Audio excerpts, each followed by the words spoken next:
আকাশবাণী আগরতলা। স্থানীয় সংবাদ পড়ছি চন্দন লেখাপাল। এখনকার বিশেষ বিশেষ খবর হলো, মুখ্যমন্ত্রী অধ্যাপক ডক্টর মানিক সাহা আজ হাঁপানি আন্তর্জাতিক মেলা প্রাঙ্গণে 15 দিন ব্যাপী 35তম ত্রিপুরা শিল্প ও বাণিজ্য মেলার উদ্বোধন করেন। চেয়ারম্যান অরবিন্দ পানাগড়িয়ার নেতৃত্বে ষোড়শ অর্থ কমিশনের প্রতিনিধি দল আজ আগরতলা এসেছে। এবছর 26শে জানুয়ারি কর্তব্য পথে প্যারেডে ত্রিপুরার ট্যাবলু দ্বিতীয় স্থান লাভ করেছে। বিধানসভার অধ্যক্ষ বিশ্ববন্ধু সেন আজ বিকেলে ঊনকোটি জেলার ফটিকরা স্কুল মাঠে 4 দিন ব্যাপী পঞ্চম মিলন মেলার উদ্বোধন করেন। এবারে আসছে বিস্তারিত সংবাদে। মুখ্যমন্ত্রী অধ্যাপক ডক্টর মানিক সাহা আজ হাঁপানি আন্তর্জাতিক মেলা প্রাঙ্গণে 15 দিন ব্যাপী 35তম ত্রিপুরা শিল্প ও বাণিজ্য মেলার উদ্বোধন করেন। এবছর মেলার ভাবনা destination Tripura land of opportunities বা ত্রিপুরা সুযোগের ক্ষেত্র। এই মেলা চলবে আগামী 12 ফেব্রুয়ারি পর্যন্ত। উদ্বোধনী ভাষণে মুখ্যমন্ত্রী বলেন, সময়ের তাগিদে মানুষের চাহিদা অনুযায়ী রাজ্যে শিল্প সম্ভাবনাকে এগিয়ে নিয়ে যাবার অন্যতম লক্ষ্য নিয়েই শিল্প ও বাণিজ্য মেলার আয়োজন। রাজ্যের এবং রাজ্যের বাইরের শিল্পোদ্যোগীরা এই শিল্প ও বাণিজ্য মেলায় তাদের উৎপাদিত শিল্প সামগ্রী বাজারজাত করতে পারবেন। মুখ্যমন্ত্রী বলেন, রাজ্যে ছেলেমেয়েদের প্রতিভার অভাব নেই, সেই প্রতিভাকে কাজে লাগিয়ে শিল্প সম্ভাবনাকে জাগিয়ে তোলার জন্য বর্তমান সরকার বিভিন্ন প্রকল্পের মাধ্যমে তাদের আর্থিকভাবে সাহায্য করছে। এই ধরনের সুযোগ আসার ফলে যুব সম্প্রদায় বর্তমানে শিল্পকর্মের দিকে অনেকটাই ঝুঁকছে। তাতে তারা যেমন আর্থিকভাবে লাভবান হচ্ছে, তেমনি কর্মসংস্থানের সুযোগ তৈরি হচ্ছে। রাজ্যে উৎপাদিত কৃষি সামগ্রীর পাশাপাশি রাবার এবং আগর শিল্পকেও কিভাবে সামনের দিকে এগিয়ে নিয়ে যাওয়া যায়, সেই লক্ষ্যে কাজ করে চলেছে সরকার। It is developing in a fast pace and there is a visible progress.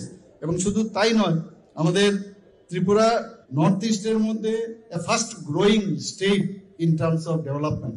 সব দিকে চেষ্টা করছে, আমাদের সরকারও চেষ্টা করছে, আমাদের ডিপার্টমেন্টও চেষ্টা করছে।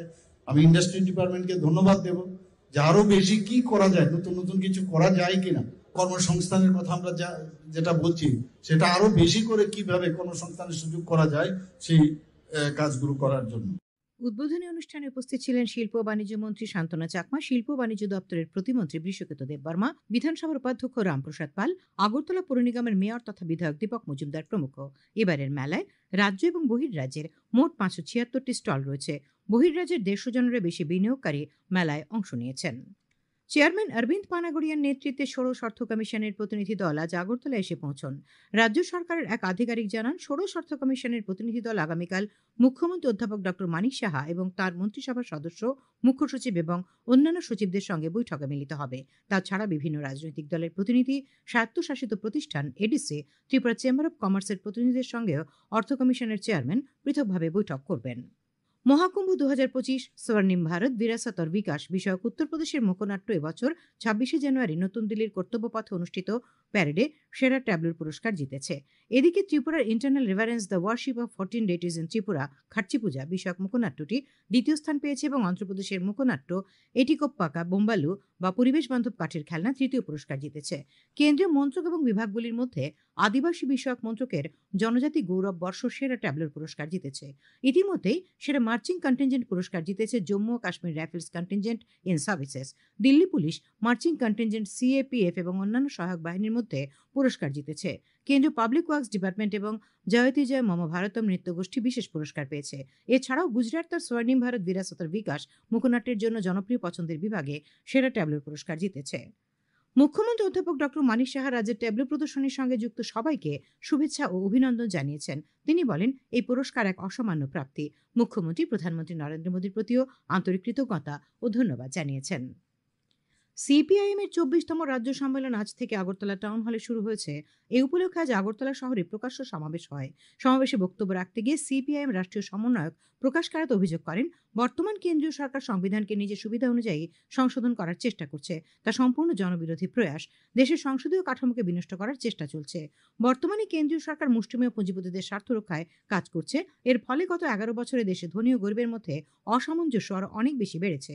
সিপিআইএম পলিট ব্যুরোর সদস্য প্রাক্তন মুখ্যমন্ত্রী মানিক সরকার অভিযোগ করেন, সাম্প্রতিক ভয়াবহ বন্যায় কৃষকরা ব্যাপকভাবে ক্ষতিগ্রস্ত হলেও রাজ্য সরকারের পক্ষ থেকে তাদের উপযুক্ত আর্থিক সহায়তা দেওয়া হচ্ছে না। তিনি আরও অভিযোগ করেন, কেন্দ্রীয় সরকার ও রাজ্য সরকারের জনবিরোধী নীতির ফলে বর্তমানে ছাত্র, যুব, কৃষক, শিক্ষক, কর্মচারী সহ সমাজের সর্বস্তরের মানুষ বিপন্ন। রাজ্যের সরকারি দপ্তরে বহু শূন্যপদ থাকা সত্ত্বেও তা পূরণের উদ্যোগ নেই রাজ্য সরকারের। এর ফলে দ্রুত বেকার সমস্যা বাড়ছে। সিপিআইএম রাজ্য সম্পাদক জিতেন্দ্র চৌধুরী বলেন, ত্রিপুরায় সিপিআইএমকে রুখতে নিরলসভাবে চেষ্টা করছে বিজেপি। প্রকাশ্য সমাবেশ করতে জায়গার অনুমতি প্রদানে বাধা দিয়েছে রাজ্য সরকার। তিনি দেশ ও রাজ্যের বর্তমান পরিস্থিতি উল্লেখ করে রাজ্য সরকার ও কেন্দ্রীয় সরকারের সমালোচনা করেন। সমাবেশে উপস্থিত ছিলেন প্রবীণ সিপিআইএম নেতা অঘোর দেববর্মা, কেন্দ্রীয় কমিটির 2 সদস্য রবীন দেব এবং অরুণ কুমার। খবর প্রচারিত হচ্ছে আকাশবাণীর আগরতলা কেন্দ্র থেকে। আকাশবাণী সংবাদ আপডেট পেতে লগ ইন করুন www.newsonair.com এবং নিউজ অন এয়ার অ্যাপ এবং টুইটার ও ফেসবুক প্ল্যাটফর্মে এআইআর নিউজ অ্যালার্টসে। ইউটিউবে লক্ষ্য করুন নিউজ অন এয়ার অফিসিয়ালি। তাছাড়াও আকাশবাণী আগরতলার সংবাদ আপডেট পেতে দেখুন টুইটার বা এক্স হ্যান্ডেলে আকাশবাণী নিউজ আগরতলা, ফেসবুকে এআইআর নিউজ আগরতলা এবং ইউটিউবে আকাশবাণী নিউজ আগরতলা। রাষ্ট্রপতি দ্রৌপদী মুর্মু বলেছেন যে প্রয়াগরাজ মহাকুম্ভে পদদলিত হওয়ার ঘটনা অত্যন্ত দুঃখজনক। সামাজিক মাধ্যমে এক বার্তায় তিনি মৃত ব্যক্তিদের পরিবারের প্রতি সমবেদনা প্রকাশ করেছেন। তিনি আহতদের দ্রুত আরোগ্য কামনা করেন। প্রধানমন্ত্রী নরেন্দ্র মোদী প্রয়াগরাজে মহাকুম্ভের দুর্ঘটনায় গভীর সমবেদনা প্রকাশ করেছেন। তিনিও আহতদের দ্রুত আরোগ্য কামনা করেন। তিনি বলেন, স্থানীয় প্রশাসন ক্ষতিগ্রস্তদের সম্ভাব্য সব উপায়ে সাহায্য করতে নিয়োজিত রয়েছে। প্রধানমন্ত্রী এই বিষয়ে মুখ্যমন্ত্রী যোগী আদিত্যনাথের সঙ্গে কথা বলেছেন এবং তিনি প্রতিনিয়ত রাজ্য সরকারের সঙ্গে যোগাযোগ করছেন। কেন্দ্রীয় স্বরাষ্ট্রমন্ত্রী অমিত শাহ দুর্ঘটনায় গভীর শোক প্রকাশ করেছেন। উল্লেখ্য, গতকাল মৌনী অমাবস্যায় গভীর রাতে মহাকুম্ভে পদপিষ্ট হয়ে 30 জনের মৃত্যু হয়েছে এবং 90 জন আহত হয়েছেন বলে জানা গেছে। উত্তরপ্রদেশ সরকার জানিয়েছে বর্তমানে মহাকুম্ভের পরিস্থিতি নিয়ন্ত্রণে, তবে ভিড়ের চাপ অব্যাহত রয়েছে। বিধানসভার অধ্যক্ষ বিশ্ববন্ধু সেন আজ বিকেল ঊনকোটি জেলার ফটিকরা স্কুল মাঠে 4 দিনব্যাপী পঞ্চম মিলন মেলার আনুষ্ঠানিক উদ্বোধন করেন। উদ্বোধকের ভাষণে তিনি বলেন, এই মেলা প্রাণের মেলা, গ্রামীণ মেলা, আন্তরিকতায় ভরপুর। উপস্থিত ছিলেন তপশিলি জাতি কল্যাণমন্ত্রী সুধাংশু দাস, সাংসদ রাজীব ভট্টাচার্য, কৈলাসহর রামকৃষ্ণ মিশন আশ্রমের সম্পাদক স্বামী গিরিজানন্দজি মহারাজ প্রমুখ। সভাপতিত্ব করেন ঊনকোটি জেলা পরিষদের সভাধিপতি অমলেন্দু দাস। 4 দিনের মেলায় রয়েছে রাজ্য বহির্রাজ্যের শিল্পীদের সাংস্কৃতিক অনুষ্ঠান। বিশ্রামগঞ্জে দ্বাদশ শ্রেণী বিদ্যালয়ের শিক্ষার অধিকার আইন, বাল্যবিবাহ নিষেধাজ্ঞা আইন এবং পক্সো আইনের অধীনে অভিযোগ নিষ্পত্তি ও শিশুর অধিকার রক্ষা বিষয়ে আজ সিপাহীজলা জেলাভিত্তিক এক সচেতনতামূলক আলোচনা চক্র হয়। অংশগ্রহণ করেন ত্রিপুরা শিশু অধিকার সুরক্ষা কমিশনের চেয়ারপারসন জয়ন্তী দেববর্মা, এসসিইআরটির ওএসডি মণিদীপা গণ চৌধুরী, সিপাহীজলা জেলার সিডব্লিউসি সুমিতা রায়, জেলা শিক্ষা আধিকারিক মলয় ভৌমিক প্রমুখ। শিশু অধিকার সুরক্ষা কমিশনের চেয়ারপারসন বলেন, বাল্যবিবাহ রোধে কমিশন সারা রাজ্যে বিভিন্ন ধরনের কর্মসূচি গ্রহণ করেছে। এই কর্মসূচি সফল করার জন্য বিভিন্ন স্কুলে গড়ে ওঠা বালিকা মঞ্চ সহ শিক্ষক, শিক্ষিকা, অভিভাবকগণ সক্রিয়ভাবে সহযোগিতা করছেন বলেও তিনি জানান। বিলোনিয়ার ঈশ্বরচন্দ্র বিদ্যাসাগর কলেজের জাতীয় সেবা প্রকল্পের উদ্যোগে ঋষ্যমুখ আরডি ব্লকের সারাসীমা পঞ্চায়েতের বিবেকানন্দ কলোনিতে আজ এক স্বাস্থ্য শিবির হয়। স্বাস্থ্য শিবিরে বিলোনিয়া মহকুমা হাসপাতালের চিকিৎসক তপন মজুমদার সহ অন্যান্য স্বাস্থ্যকর্মীরা রোগীদের স্বাস্থ্য পরীক্ষা করেন। এইডস কন্ট্রোল সোসাইটির উদ্যোগে আজ মোহনপুর বাজারের নাট মন্দিরে পশ্চিম জেলা ভিত্তিক সুসংহত চিকিৎসা শিবিরের আয়োজন করা হয়। উদ্বোধন করেন কৃষিমন্ত্রী রতনলাল নাথ। তিনি যুবকদের মধ্যে নেশাবিরোধী মনোভাব গড়ে তুলতে আহ্বান জানিয়ে বলেন, রাজ্য সরকার নেশামুক্ত ত্রিপুরা গঠনের লক্ষ্যে কাজ করছে। নেশা কারবারিদের বিরুদ্ধে পুলিশ আইনি ব্যবস্থাও নিচ্ছে। শিবিরে 70 প্রবীণ নাগরিকরা আয়ুষ্মান বয়স বন্ধনা প্রকল্পের সুযোগ গ্রহণ করেন। খেলার খবর। উত্তরাখণ্ডে অনুষ্ঠিত 38তম জাতীয় গেমসের দ্বিতীয় দিনের শেষ খবর পাওয়া পর্যন্ত কর্ণাটক 5টি স্বর্ণপদক নিয়ে পদক তালিকায় শীর্ষে রয়েছে। 4টি স্বর্ণ নিয়ে দ্বিতীয় স্থানে রয়েছে মণিপুর। আসরের দলগত বিভাগে বিভিন্ন ইভেন্টের প্রাথমিক পর্বে লড়াই চলছে।